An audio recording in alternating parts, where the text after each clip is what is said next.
New York Giants training camp day one is in the books. What are our takeaways? That's coming your way next here on the Locked On Giants podcast.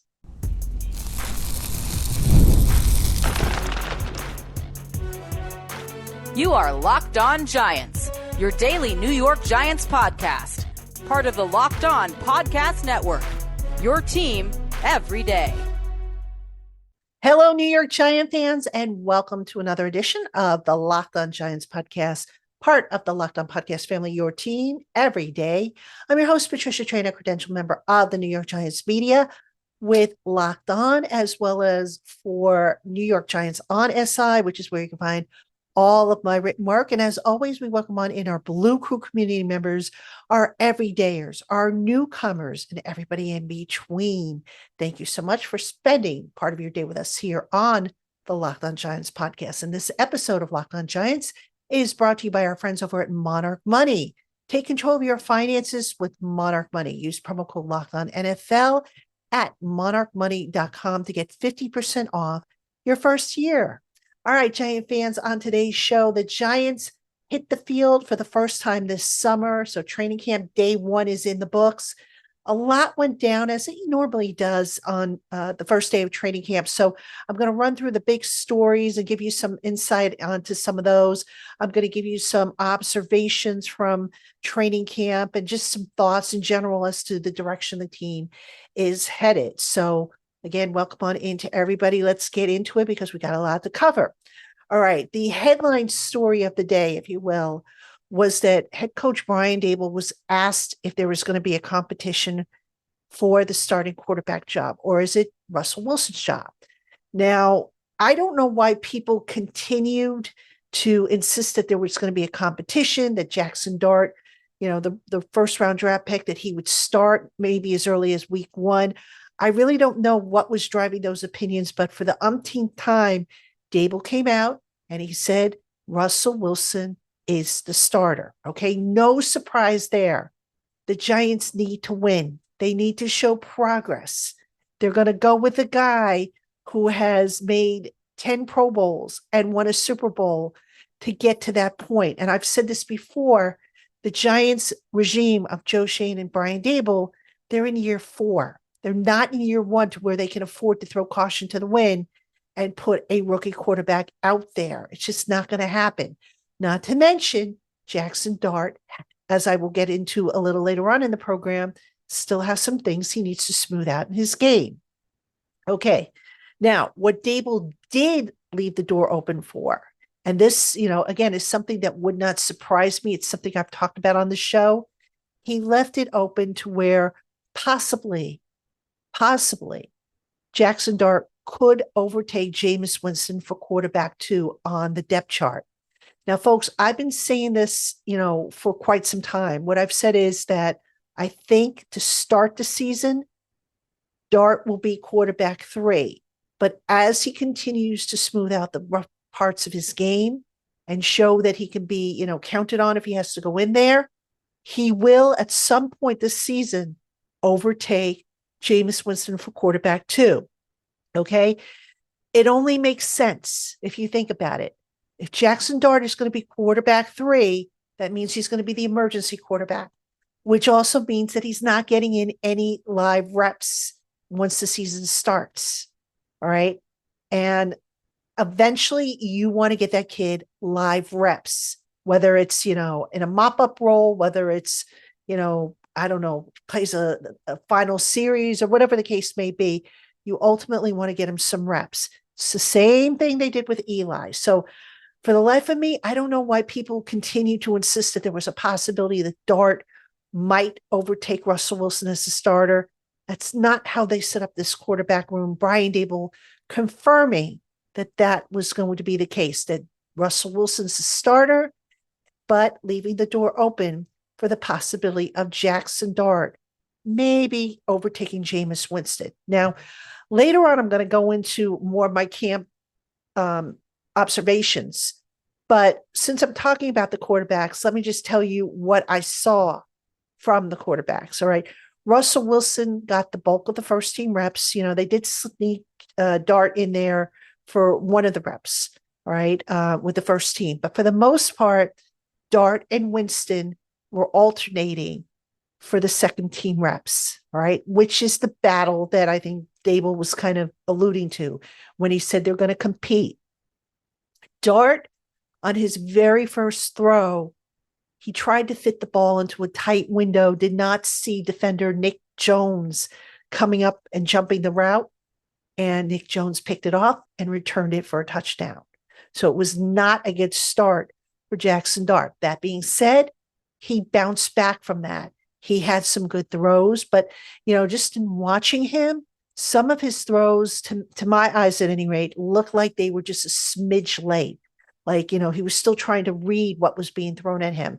And I've said on this show before, I've said that Brian Daboll is going to throw everything at that kid when he takes his reps. That means complex defenses, stunts, twists, disguise coverage.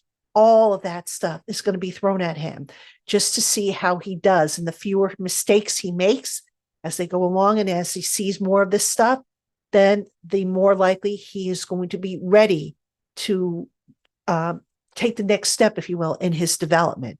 So again, just not a surprise here with Jackson Dart, not being in a competition with Russell Wilson for quarterback one. Quarterback two makes too much sense.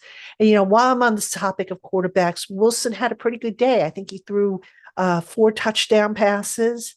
3 of them, I believe, went to Malik Neighbors. So yeah, Wilson looked like he was building that rapport with Neighbors. He looked pretty good, all things considered. Now, the Giants today did a lot of red zone work. Matter of fact, I should say they exclusively worked in the red zone. So you're not talking like any deep passes or anything, too funky, because the red zone offense is a little different than, the offense that they might run at midfield. But Russell Wilson seemed to be in sync with his receivers. All right. Had a good day. Jameis Winston, I thought, he didn't have a bad day, but he did a lot more running, I thought. At least according to my unofficial stats, Jameis Winston did more running, design runs. At one point, he ran the ball 3 times in a row during team drills. And then Dart, like I said, Dart got his chances, had some good throws, had some not so good throws, had some throws where he was late. And, the kid's got a long way to go. He'll get there, but he's not going to be ready to be the starter for week 1. So good decision there, I think, by head coach Brian Daboll to kind of put that to rest. All right, coming up next, Malik Neighbors was one of the stars of day 1 of training camp. And he also has something very interesting to say. So we'll talk about that right after this. This episode is presented by Yahoo Fantasy. Fantasy football is back. Fire up the group chat, get your draft board ready, and buckle up for a season filled with breakouts, busts, and all the overreactions we live for. It's all going down on Yahoo Fantasy. This year, the Locked On Giants podcast is playing on Yahoo Fantasy, and you should too, whether you're a first-timer or a veteran making your millionth league. I've used Yahoo Fantasy for years, and I love how smooth the draft day experience is and the volumes of information they provide to help team owners make the most informed decisions. To celebrate 28 years of fantasy greatness, Yahoo Fantasy is dropping 28 big new features over 28 days to give you more ways to play, more ways to draft, and more ways to win. It all begins on August 4th.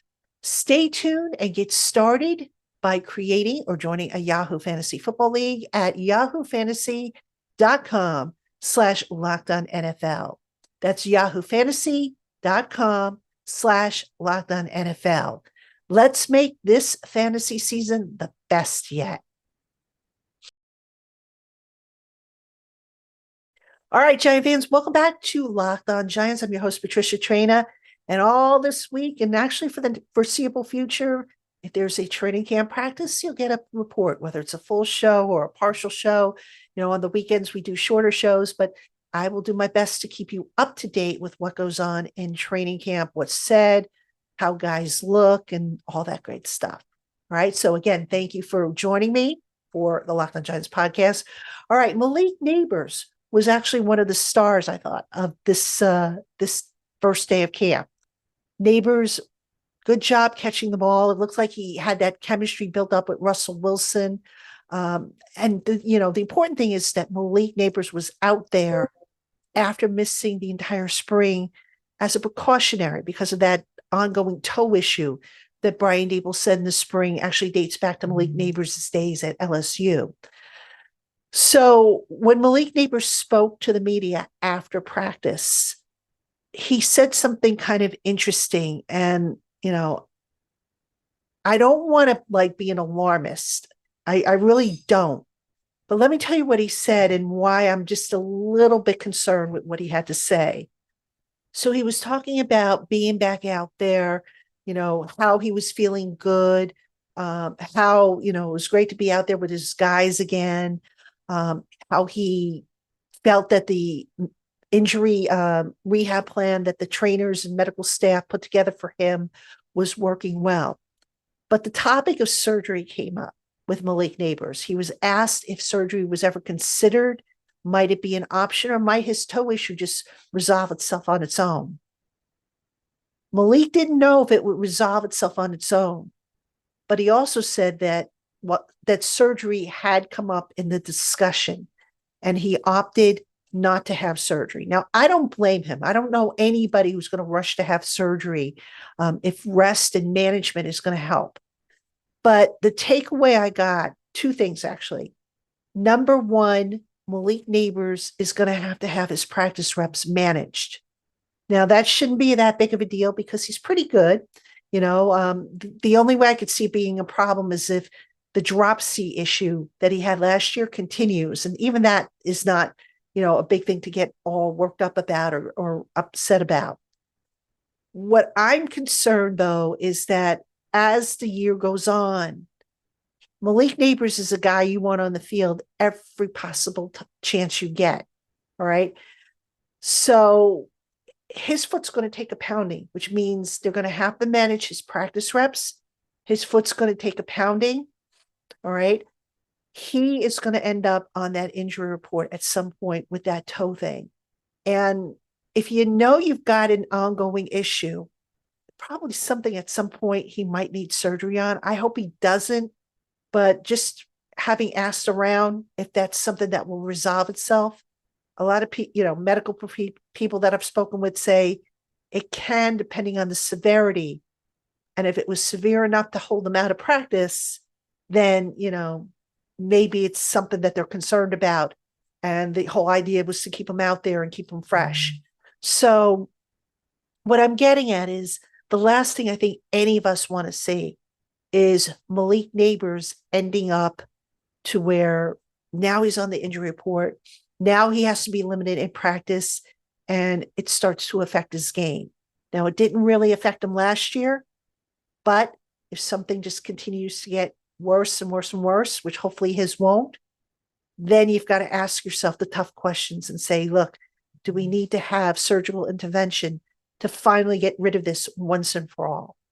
So again, let's hope that it doesn't come to that. But I'm not going to lie to you folks, when there's an ongoing issue and it keeps popping up, and again, Daboll said back in the spring that it first popped up in college for Neighbors, and then it popped up last year.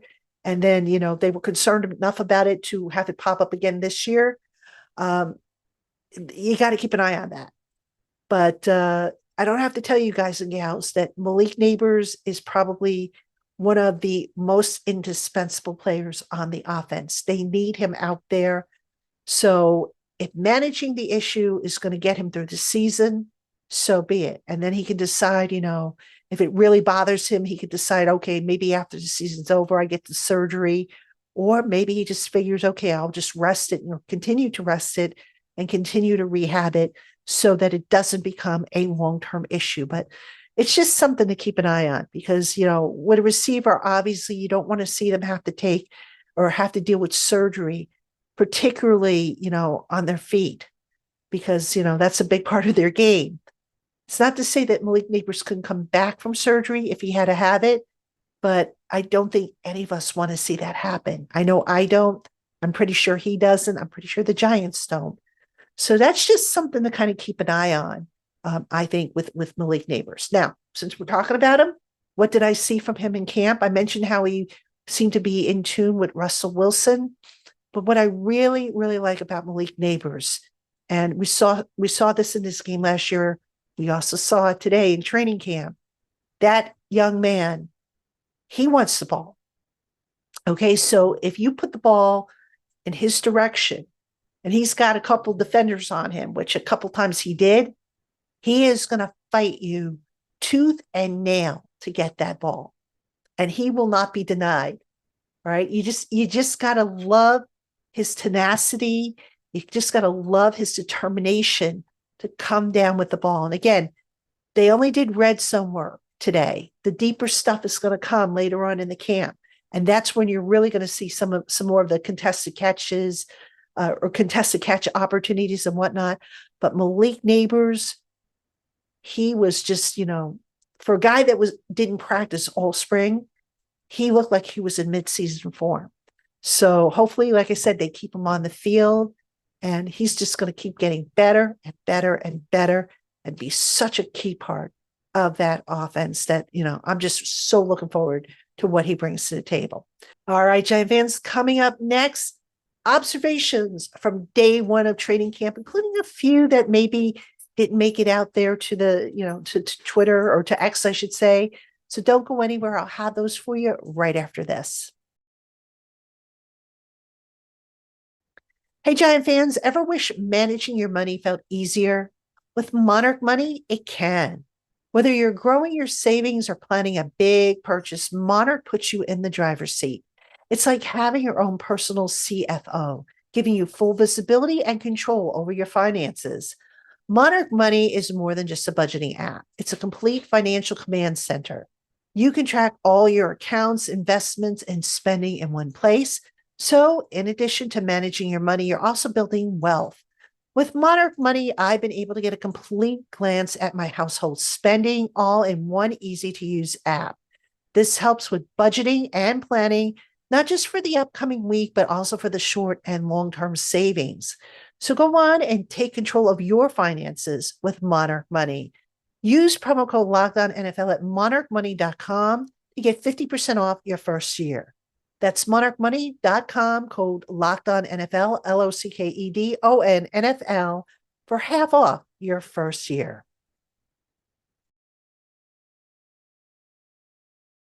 All right, Giant fans, welcome back to Locked On Giants. I'm your host, Patricia Traina. Day one of Giants training camp is in the books. All those guys, for the most part, who didn't practice in the spring, they were out there in some capacity, some more so than others. Dexter Lawrence got some snaps in for team drills. Bobby Okereke, Chris Manhertz was out there. He had missed all, of the spring.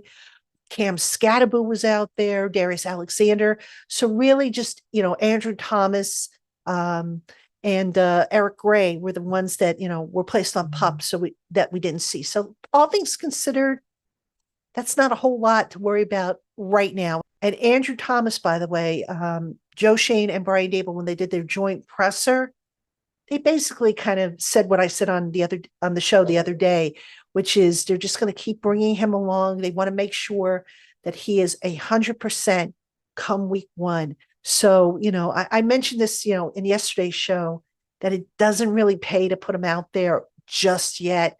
They're not in pads. They're just ramping everything up. He's going to get out there at some point, assuming he continues to move forward. And to my knowledge, he hasn't had any kind of setbacks where they're like, okay, are we going to have him week one or are we not going to have him? All right. So what did the Giants do then on the offensive line? Let's talk about that. So at left tackle, they had James Hudson III with the first team offensive line. James Hudson III, how can I put this? I wasn't totally impressed by what I saw with him. He lined up opposite of Kavon Tibido for a number of team reps, and Tibido lived in the backfield. Okay, he was just getting around him, beating him, Now, when the pads go on and contact happens, contact is allowed, maybe that changes. But Thibodeau ended up having a pretty good practice um, against Hudson. So I'm not going to panic and say, oh my gosh, they're doomed if they don't have Andrew Thomas. All right, yeah, they could be doomed if they don't have Andrew Thomas, but I'll give James Hudson the benefit of the doubt. You can't, guys don't win or lose jobs on the first day of training camp. Just telling you what I saw, and like I said, Thibodeau just was really, really good in today's practice. Now, Evan Neal, they had Evan Neal working with the ones at left guard, which is the position that I still believe they want him to win. If he wins that position, that pushes John Runyon Jr. over to right guard, which was, remember, that was originally the plan for John Runyon Jr. until the injuries kind of, messed that up. Now, Evan Neal also worked at right guard, albeit with the second team offense. As far as I could see, there were no problems with Evan Neal. All right. But again, not in pads. So let's see what happens as we go a little deeper into training camp, if he can keep that up. But one thing I can tell you is, I mentioned left tackle before. The Joshua Ezeudu experiment is over, and not a moment too soon, because that young man, he tried his hardest, but he's not a left tackle. He's not an offensive tackle. He's an interior offensive lineman. So, all right. What else did we see? All right. So let me give you, I don't think I gave you the numbers for the quarterbacks in the first segment, but let me give those to you now. These are unofficial. This is just my count. Russell Wilson was 8 of 14, had 4 touchdowns, 3 of which went to Malik Neighbors. And I think the other one went to tight end Chris Manhertz. So a good day for Russell Wilson. Jameis Winston, unofficially 4 of 5 in the passing department with 1 touchdown. And I had Tommy DeVito 2 of 2 in limited reps. So I just wanted to give you those. I gave you Jackson Dart's number, I think, in the first segment. So overall, not a bad day for the quarterbacks. I did think overall, though, the offense was a little on the sloppy side. We did see one snap, an abortive snap, when Jackson Dart was in there. The snap was too high, went over his head. So that obviously needs to be cleaned up. But, other guys that kind of made, stood out, made some nice plays. Tight end Greg Dulcich, who I really don't think has that much of a chance of making this roster. He made a gorgeous play. He absolutely plucked the ball one-handed, despite being in triple coverage. And it was a really, really pretty play. So Dulcich would play, one of the highlight reel plays. One thing I did take note of, and I kind of like this, and and it sent me looking up what this player had done in this department in the past. They used Micah McFaden, inside linebacker, on a couple of blitzes, one of which McFadden got home on, working against the right side of the offensive line. And I went back and I looked it up because I wanted to see how McFadden has done as a blitzer. And you know what? Not bad. Not bad. Let me give you some numbers here. Last season, Micah McFadden blitzed 29 times, according to True Media. He had 8 pressures, including 3 sacks. All right. Now, the 29 blitzes from last year, that was down from the year prior when Wink Martindale was the defensive coordinator. And we know Wink Martindale, of course, is a blitz-happy defensive coordinator. But in 2023, McFadden blitzed 53 times, had 8 pressures, right? So blitzing has actually been a strength of Micah McFadden's. It's not something you want to have him do all the time, but there was one package, like I said, the one package where he managed to get into the backfield. They sent McFadden off the edge. They sent on the other side. They had Thibodeau coming off the edge. Burns and Carter were coming up the middle. And the offensive linemen, I'm sure, were going, oh, man, So that's probably the reaction you're going to want to see from the offensive lines that this pass rush faces. But I just wanted to mention that about Micah McFaden. I don't know if too many people, caught that or had a thought on that. I made note of that and certainly thought that, hey, maybe that's a under the radar weapon that they might unveil. So I'm going to see if I can ask when Shane Bowen talks, I'm going to ask him a little bit about that and see what he says. If he tells me anything on it, that is. All right. The only other thing that I think we need to mention is that cornerback 2, right? Cordell Flott and Deontay Banks continue to split reps. Cordell Flott actually got the first reps in the team drill period over Deontay Banks. Now, truth be told, there might be a legitimate competition there. I still think they're trying to push Banks and get him to play at the highest level. But, they also are going to do what's best for the team. And I don't think they're going to specifically use a player just to push another player like that. I don't think that's, fair to the player or to the team for that matter. So I do think it's a legitimate competition. I thought it was one that maybe they were just going to do in the springtime and then come summer, just get Cordell Flott ready. But that's not the case. So Flott, challenging for that cornerback 2 position. The issue with Flott in the past has been staying healthy, staying on the field. But you know what? He plays a tough game, maybe a little too tough for his own, good, if you will, because it leads to injuries. So we'll see how that battle shapes up. But right now, there is definitely a battle between Deontay Banks and Cordell Flott. So, all right, Giant fans, that will do it for this edition of the Locked On Giants podcast. So before we say goodbye, the Locked On NFL Top 100 is here, voted on by the NFL hosts of the Locked On Podcast Network. Our Top 100 was formed by experts that cover these teams and players every day.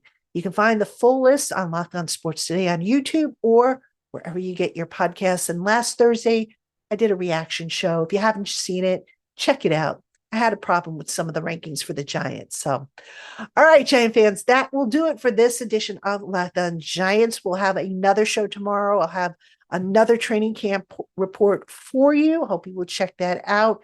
As always, thank you so much for spending part of your day with us here on Locked On Giants. And if you made us your first listen of the day, we thank you for that as well. And we shall see you tomorrow.